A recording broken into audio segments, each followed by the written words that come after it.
he just didn't have enough when he wasn't producing to keep himself in the lineup all the time. Like, there's a reason why he was the one taken out. Why didn't you break the Kaapo Kakko trade? Because nobody knew about it. That was a press release that was emailed to all the Rangers reporters. So everyone found that out at the same time. I think Elliot Friedman was talking about it on Sportsnet last night, that he had heard Kaapo was on the move somewhere. But yeah, I just got a random notification on my phone that said Kaapo Kakko to Seattle, and I put it out as quickly as I could. But then everyone followed suit. What was your reaction to that trade? At first, I didn't like it. I still don't love it. But initially, I was thinking that a 6th-round pick, not going to do anything for the Rangers. A 3rd-round pick, maybe they can get something out of that. Will Borgen is kind of what they need right now. They need a 3rd-pair right-shot defenseman because Victor Mancini and Chad Ruhwedel have both been in and out of the lineup. And, Mancini doesn't have a ton of experience. Ruhwedel is kind of on the back 9 of his career. So getting a younger guy, even though he's 28, I still consider that young, like Borgen, to come in and be a physical guy in the 3rd pair helps. He has more NHL experience than Mancini. But again, he's an upcoming UFA, so I don't know if it's a good long-term play. But it's it's a hockey trade, I guess, if you want to call it that, right? Because you're getting a guy that you need right now for a guy that you don't necessarily want right now. But I thought they could have gotten a bigger return for Kakko had they traded him last year, so that's why I didn't like the trade yesterday. Do you think, I'm going to be as vague as I can here because I have thoughts on this. Do you think they gave him ample chances and did their best to develop him into a top-end player? Like, yes and no. But I will read, like, I pulled this up because I figured a question like this would come. So I did talk to Kaapo last year, and I talked to him a lot, honestly, one-on-one, because he is one of those guys who, when he's confident, he's feeling it, and when he's not confident, he's very hard on himself. But these were his words at exit day last year. I'll just preface it a little bit. Peter Laviolette called Kaapo over the summer before his first year with the Rangers and told Kaapo that he'd start on the line with Zibanejad and Kreider. So this is what Kaapo said about that. He said, I felt pretty good about that. All those games we played together, it never worked out that well. If you're playing those minutes, you have to score some goals also. We never scored that much, so I can't say I didn't get the chance with those guys. Like, he's a harsh critic of himself. He understood that he got his chance and he didn't make the most of it. I think he had 3 points in 19 games to start the year last year, getting top-line minutes. And the year before that, I heard you mention it before, he was playing with Strome and Panarin, and then the Rangers went out and got Andrew Kopp for that 21-22 playoff run. Kaapo was never a guy who thrived in the top 6, so therefore, he's not going to get top 6 minutes. But with that said, this year, I thought he really embraced that third-line role and came into training camp not feeling the pressure on his shoulders, where in the past 2 seasons, when he was put in the top 6, he felt all the pressure in the world to be what he was drafted at. And he felt that he almost, I don't want to say failed, but came up short on those expectations and now had to flip his mindset completely and be a third-line guy. And that's not easy to do. It's not something that is such a smooth transition when you go from being one thing your whole life to then being in the toughest league in the world and then having to totally change your game into another role. And I thought he did a good job with that, and that's why I thought this year was a little unfair to scratch him because he didn't deserve it. But the last thing I'll say about Kaapo Kakko, and I'm probably in the unpopular opinion for most Ranger fans, because Ranger fans adore Kaapo Kakko, they do.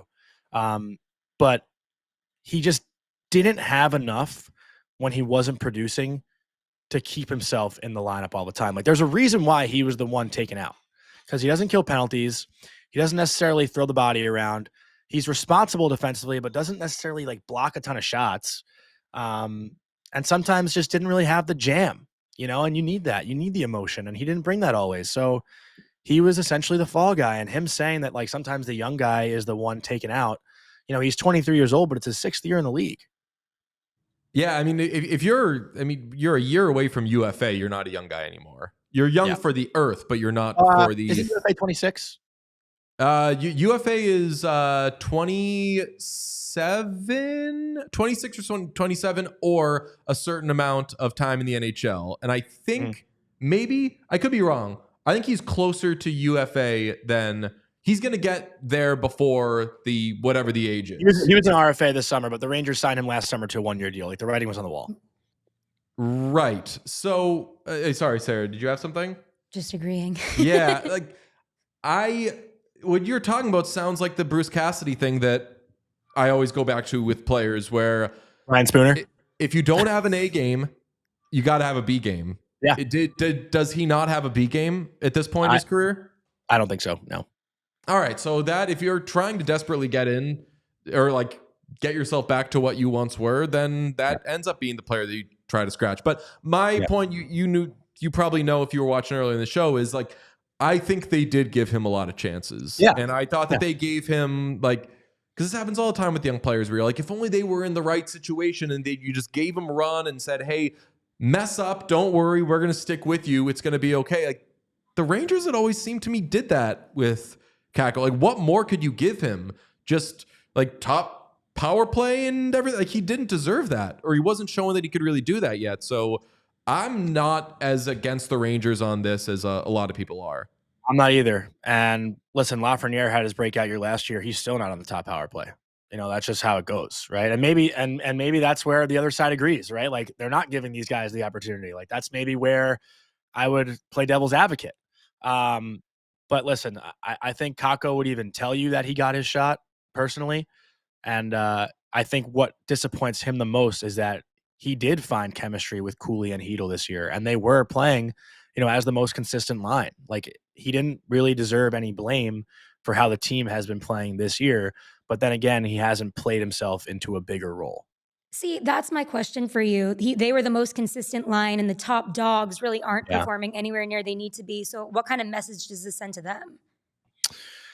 That's where I think everyone's left asking questions, Sarah, right? Because if you scratch Kaapo Kakko, and Mike Rupp said on our show yesterday, it's not necessarily sending a message, right? Like it's showing that the older guys who aren't playing well can continue to do so and nothing will happen. So that's why, Mike Rupp said it's a phony accountability where you're punishing one guy, but it's not the guy who deserves to be punished. And, people can use that however they want, but I don't think it sends any message at all when you pick that guy. If we do like an organization difficulty watch, where are the Rangers right now? I know that they're the only team that you've intimately covered, correct? Well, a lot of people think I intimately covered the Devils too, which is partially true.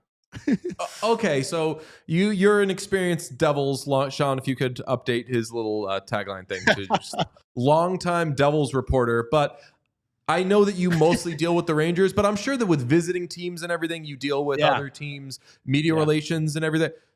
The Rangers are unusual in how they are run and how they let their players be out in the world and everything. Has it been tighter, stranger this year with the heat a little hotter on it, or is it kind of business as usual? No, I mean, this is only my second full season doing it, so I can't speak to what it was like before. But since I had joined like the media and been around the team, everyone's pretty much had the same complaints. And I think that's been since I guess maybe since Drury took over because I remember Adam Fox's rookie year, 2019, 2020, those years, like those guys were doing podcasts. Like Adam Fox came on. I did a podcast that Sarah came on called The Locker Room, and Adam Fox was a guest on that one. I forget. Happy Hanukkah. Yeah. But I think that's something that's changed over the past like couple years. And just to be fully transparent with you guys too, like I'm not gonna necessarily touch on what Vince reported because I think people should just go read it for themselves. That article, I will not do it justice. But what I will say too is there are a lot of fans out there who thought Jacob Trouba's comment of being fired from MSG as a rite of passage was in regards to like McDonough and Callahan and former captains being traded. That was not the case. Whoa, so then what was it? Well, a lot of people around MSG, not only on the team, but, just typical employees, like the article says, social media members, PR members have been fired as well. And Jim Ramsey over the past 2 years. There's been a lot of turnover in every aspect of MSG pretty recently. I wish I knew 30% more about it. Because I think that at some point it could make sense. I don't want it to see. I brought up this weird Walking Dead reference, but I don't even watch that show anymore. Yeah. But there's a guy's leader, the governor, and he thinks he's a bad guy, but he gets people to believe in him. And then at some point he's like, forget it. And he will just say he just kind of dumps everyone and is just very cutthroat. And there isn't a lot of rhyme or reason. It's just like, I have the power. Nobody crosses me. This is what it is. And it's kind of fear-based. And just that is, I could be wrong about it. That is my view of the New York Rangers. And that's not cool or fun to me. Yeah, I mean, I think all the players right now are walking on eggshells. And that is why you're seeing what you're seeing on the ice. And I spoke to someone who played against the Rangers in the past week, and he told me you can tell they're gripping it right now. We all silly like the mayor.